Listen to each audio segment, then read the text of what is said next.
there's one type of person that I feel is a dangerous person to have in your group in a serious crisis like SHTF. That would be someone with the narcissistic personality disorder. And I'm no psychologist or psychiatrist, and I don't have formal training in any of that. But I have experienced some of that in my life. And about somewhere in the late 80s, I was totally devastated by a narcissist. Totally devastated. And I won't go into that, but it changed the course of my life pretty much forever. But I say that because I'm going to come back to it. Now, narcissism they are created by trauma in their early life, okay? They have trauma, or they have abuse, or they have parents who ignored them. Something happened in early life to create this personality disorder. They try to make up for whatever. Now, I've got notes down here, and I'm going to read you some of these things. And I also want to link to you a couple of channels that have helped me greatly. Now, later on, a year ago, my son, his wife of 19 years, she was 9 years older than him, so she was 11 years younger than me, began cheating on him, cyber cheating. I don't know if she really cheated, you know, but he had no evidence of that. But she cyber cheated. He caught her. He thought she'd quit doing it. She started again. And, of course, she now lives in England with her little boy toy of when she started cheating with him. He was 19, a few years older than their child would be if he had lived. She had a miscarriage. They don't have any children. And during all this, now, her parents loved my son. My son worked his rear end off for her. He was a restaurant manager, so you know the hours that takes. And he adored her. My husband and I personally never did like her. We saw something in her that we did, because almost the first interaction with her, she lied to us, and that kind of puts you on the bad list immediately. But he married her, his choice. They lived together for 19 years. She ran off to England to be with a kid she'd never met. But during all this, her parents said to my son, she's a narcissistic sociopath of their own daughter. Her father said this. Narcissism is closely related to sociopathy. Sociopaths lie. They can't help it. That's what they do. They lie like they breathe. So that's what her father was saying. She's only all about her, and she's, you know. Now, people throw that word around a lot as an accusation, just to accuse somebody of something. But it is an actual personality disorder. And a lot of therapists consider this basically an incurable disorder. It's not a disease, it's a disorder. Personality disorder. It's personality type. You know, and there's a lot of traits that are associated with narcissism. And so a year ago, when all this happened with my daughter-in-law, former daughter-in-law, I started listening to a Dr. Ramani, R-A-M-A-N-I. I think she's Indian. I think Ramani is her first name. I think her last name starts with a D. I forgot, I don't remember her last name, but she goes by Dr. Ramani. And I listened to a few of her things when my daughter-in-law, my son was going through this with his wife, and I went, yeah, that's her.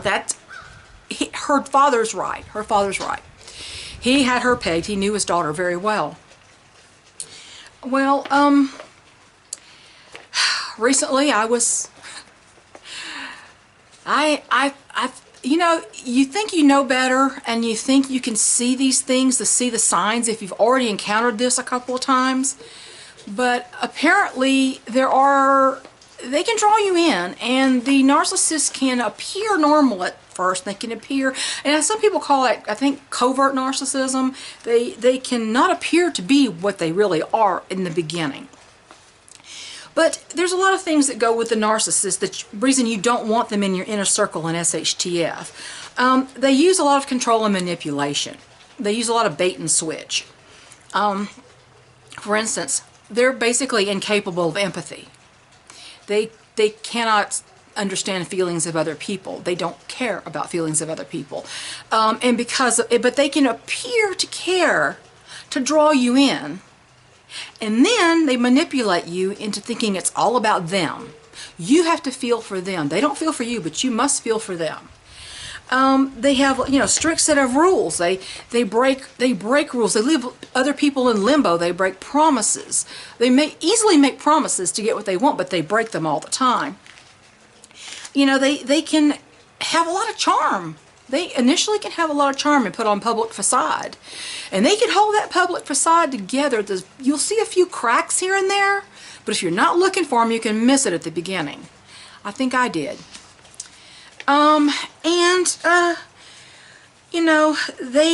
They command attention. They want to be the center of attention. They don't want anybody else to take the attention off of them. And if they start to, watch out. They kind of have a false sense of entitlement.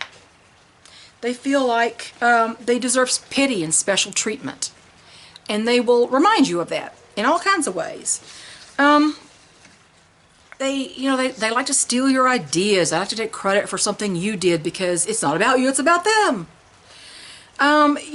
This lack of empathy, to me, that's the biggest thing, is they don't know how you feel and they don't want to know how you feel. They can fake wanting to know how you feel, but in the end, they don't care.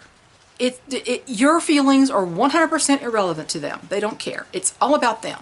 They're entitled to have your empathy, but you're not entitled to theirs. They play on the emotions of other people. They can't process the emotions of other people, but they can play on them. I saw something written that says never rely on a narcissist for any genuine help at all. Never, ever rely on it, because you won't get it. Because they don't care about you, and then they're incapable of caring about you.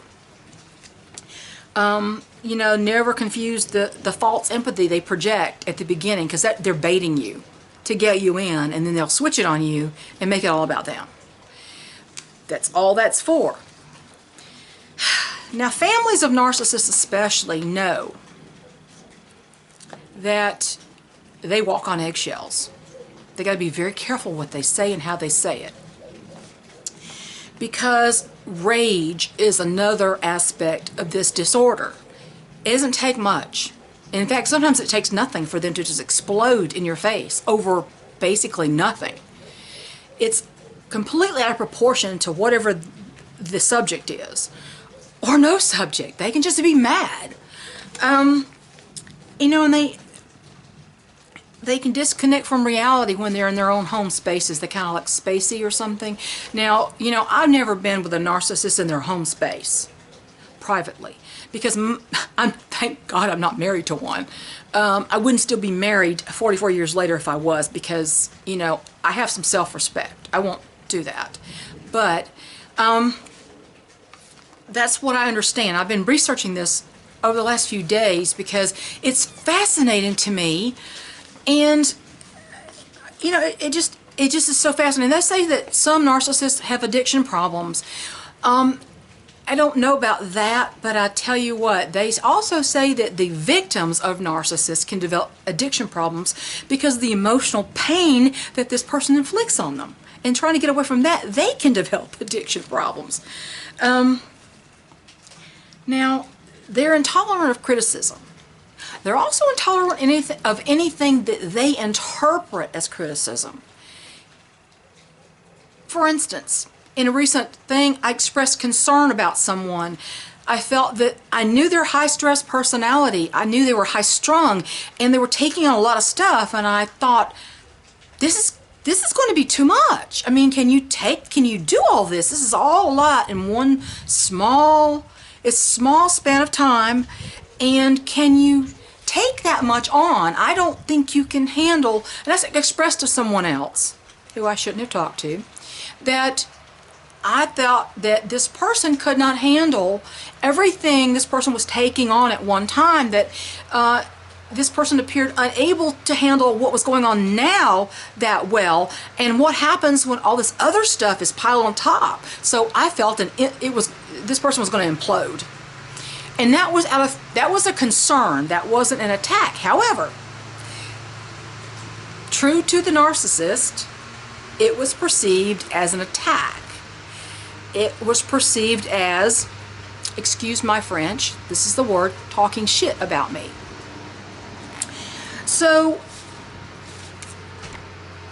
it doesn't matter what your intention was. It doesn't matter what you meant.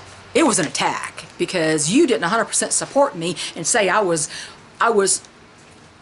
Superwoman or Superman or could do this or could do that, or, you know. So there's such irrationality. But I just listened to something also about, Dr. Ramani said, what happens when you break up with a narcissist? And this is not about marriage, it's not about, not just romantic, but any relationship you've had, if it ends with a narcissistic personality. She says, they're so good at revisionist history. She said, and I quote, and I will link the video, or link her video to that. She said, you can be assured, you can be guaranteed that anything they say about the relationship and about you and about how it ended is going to be a complete work of fiction. She said they will not tell the truth about what happened. They're really good at writing their own history. They spin a yarn really well. And she said it doesn't, because no matter what, it's going to be your fault. And if it's not your fault, they'll make it your fault. They'll make up something. They'll spin it some way so that it's your fault, because they cannot take fault. They can never be at fault. They can never be wrong. They can never be weak. So she said it will be history. And she said you've got to hold on to the fact that what happened, you know what happened. And hopefully people who know you well will know what happened. But there was something said by, I read this in a Psychology Today article. This person, whose name is Claire Boot or Clairabout, or I don't know who this person was, says, narcissists are masters of illusion. They play the poor abused victim while in truth they're wreaking havoc by torturing, mistreating, and abusing those that they fooled into loving them. So my question was, is it possible to be a friend or to actually be married successfully to a narcissist? I don't think so. Not successfully. Not without giving up everything you are to be absorbed into that person. I don't feel that this is even possible. You know, it's hard to be in a real relationship, a truthful, equitable relationship with anyone, when there's only one person in the relationship and it's them. You can't really have an honest, real relationship. Can they love? That's a good question. That's a good question. You know, they're extremely melodramatic. And some of them are so skilled at playing the victim card that people won't disbelieve what they say for a second. But remember, they make up stories and they lie, and you don't know what's true. You never know what's really true. Let's see, what else? You know, in spite of the fact that the source of their disorder is childhood trauma, abuse, or being ignored, something in their childhood, and people might want to feel sorry for them, keeping yourself in a toxic relationship, it's not going to save them. It's not going to change them. You have to, I think you need to practice what is called emotional self-defense. Now, how does this relate to homesteading? How does this relate to SHTF? Can you imagine having one of these locked in a bunker with you? Can you imagine that? And can you? And there's another aspect also.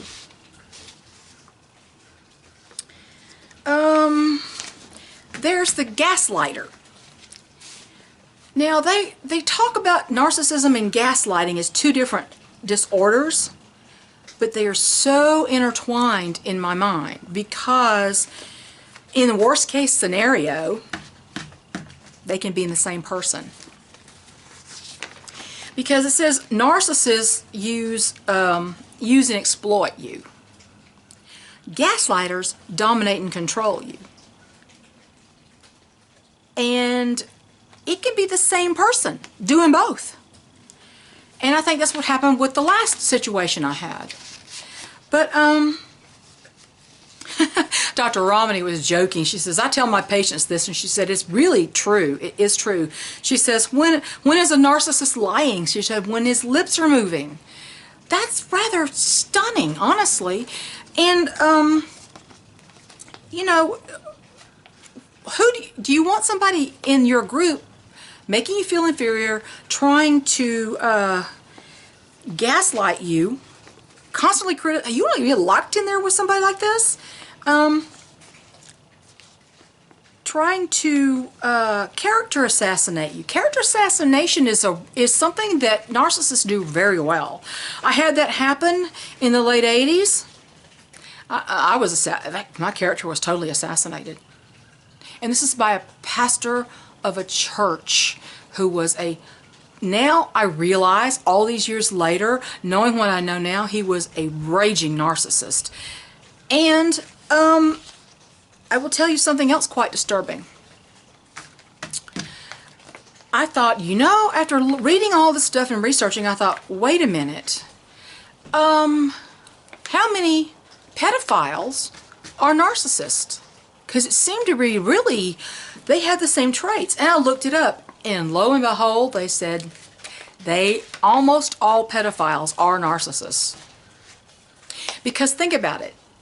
Lack of empathy. I have needs I want met. You're going to meet them, and I don't care how you feel about it. I don't think how this is going to affect you. It only has to be how it affects me. So the narcissist, or the pedophiles are the biggest narcissists of all, preying on the totally innocent and weak. And this pastor, I found out, not the beginning when we got involved, but later, and I didn't know what to do with this information, had changed his name because he had been in prison for molesting his daughters. And it all fit. Suddenly in my head yesterday, just yesterday, it all fit. I went, that explains so many things. I couldn't understand why this person's acting this way. His reactions made no sense. Why is he treating me this way? I don't understand.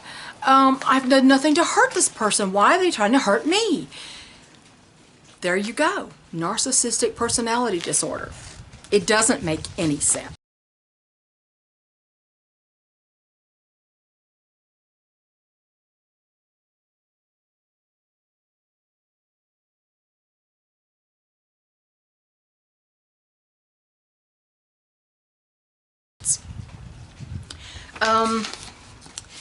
But there's the aggression, there's the explosion at you. They have rage that will jump out at you at the least little thing, and you will be called names, you will be cussed out. It will be all your fault. You will be accused of things you didn't do, things you didn't even think of doing, you'll be accused of. But you know, I read something about gaslighters. Gaslighters' manipulation is highly aggressive, and punitive measures executed to those who fail to recognize their perceived authority. If you know, it's you do things my way. You do things for me. This is the way I want it done, and you do it this way. You don't get to have any kind of a conscience about anything.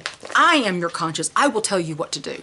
That kind of thing. But it's in the worst case scenario, you know, some have traits of both narcissism and gaslighting. That says it's a highly toxic, destructive combination of vanity, manipulation, bullying, and abuse. Unleashed to compensate for the perpetrator's deep-seated sense of inadequacy and fear. Well, all that makes you feel sorry for this person, right? For these people that are narcissists. But you know what? You're not their therapist, and it's not your problem, and you need to not make it your problem. And in a crisis situation, the last person you want, especially as a gaslighter, because if you're actually trying to hide from someone and keep a low profile, somebody gets mad, you want them to go out and gaslight you and tell your location to someone else? The last type of personalities you want in your bunker with you, if you have a bunker, or if you just have an inner circle that you need to help survive during this time, you don't want narcissists and gaslighters in there. So that was one thing I needed to tell you. I need to talk to you about. I never thought that me finding out all this would actually apply to my homesteading channel, but I started to think, my goodness, this really kind of does apply, because there are certain types you do not want to be associated with in that. And you know what? It's a real shame if you are married to one. God bless you. I wouldn't be married to one. But, you know, my son is not married to one anymore himself. And knowing what I know now, having studied Dr. Ramani, and there's another channel called Surviving Narcissism. It's a southern guy. I don't know where he's from. He's got a southern accent. Nice guy. He's been in there. He's been in the business for 40 years. He has these really short, like 12-minute clips all about narcissism. I find it fascinating. The subject is fascinating. It really is. And you know, if you've had the misfortune to be involved in one of these relationships and you get out of it, you know, your character's going to be assassinated. It just is. Mine was, all those years ago, it was totally obliterated. And people I thought would stand with me didn't. And I still feel not so great about that today, that they didn't stand with me. But you might be truly alone. And the people who don't see the signs with this person, they don't see what's going on, they don't see what's happening in the privacy and in the inner circle, they don't see what's happening in the inner circle. They might think you're just the bad guy, because the narcissist is going to make sure they think you're the bad guy. And oh, poor me, and look what this person did to me. And it may be just well, according to Dr. Ramani, it's going to be a pack of lies, because it has to be for them. They have to make it about them, and they have to be the victim. And you know, once you identify that someone that has done this to you as having that personality disorder, you start to question everything they ever told you. Pretty bad, isn't it? And you'd think you'd see the signs, but they can fake it really well for a while, until you really have been around and get closer and closer. But anyway, so that's my very long-winded talk for the day. And it's just, you know, it's very fascinating stuff to me. And I did ask the question, can narcissism be cured? And of course, people don't want to say no. They don't want to just go no. They say, well, you know, anything can be if you want it to be, but most time narcissists don't want it to be. And you know, I'm sorry they had a bad life, but I'm not going to suffer for their bad life. I can't let my life be trashed because they suffered early in their life. I just can't let that happen. So you have to know when to break ties, and know when you do, your character will be assassinated, and that's just what happens. But definitely in SHTF, you don't want somebody like that stuck in a bunker with you trying to keep your secrets. So that's my talk for the day. That's what I have today for you, and we'll talk to y'all later.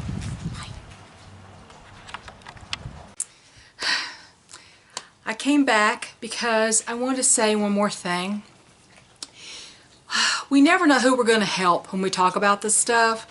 I had linked a few of the doctor's videos and the other doctor who has the Surviving Narcissism channel on YouTube on my Facebook page. And a friend of mine I didn't know anything about this. A friend of mine said her son was in a relationship like this, and her grandson was in the middle of this, and she sent a couple of these links to him, her son. And I didn't know that. So sometimes it helps to put a face and a title on this. And you know, narcissists don't want friends. They want minions and yes men. They don't really want friends. They want minions and yes men. To them, that's what a friend means. So you know, I'm glad if I've helped anybody by talking about this, even in relation to SHTF, because that was really what my focus was in this particular video. And, you know, it's amazing how the light bulb goes off sometimes when you go, yeah, you're right. And honestly, discovering these two therapists and their series on narcissism so helped me, just listening. And then one of the therapists on Surviving Narcissism, he says the two traits that tell you you are not a narcissist. And I kind of laughed because I went, yeah, that's me. Thank goodness it's not me. Seriously, it would just kind of make me chuckle, because I thought, this is an interesting way to do it. Two traits that tell you you're not a narcissist, or two traits a person has who is not a narcissist. If you're trying to evaluate if you want to be a friend to somebody, if they have these two traits, they're not a narcissist. So that's on the channel Surviving Narcissism, so on YouTube. So look for that video. I'm not going to tell you, I can't remember the doctor's name. He's a Southern gentleman, gray-headed Southern gentleman. He's been in the business for 40 years, and his videos are all around about 11, 12 minutes long.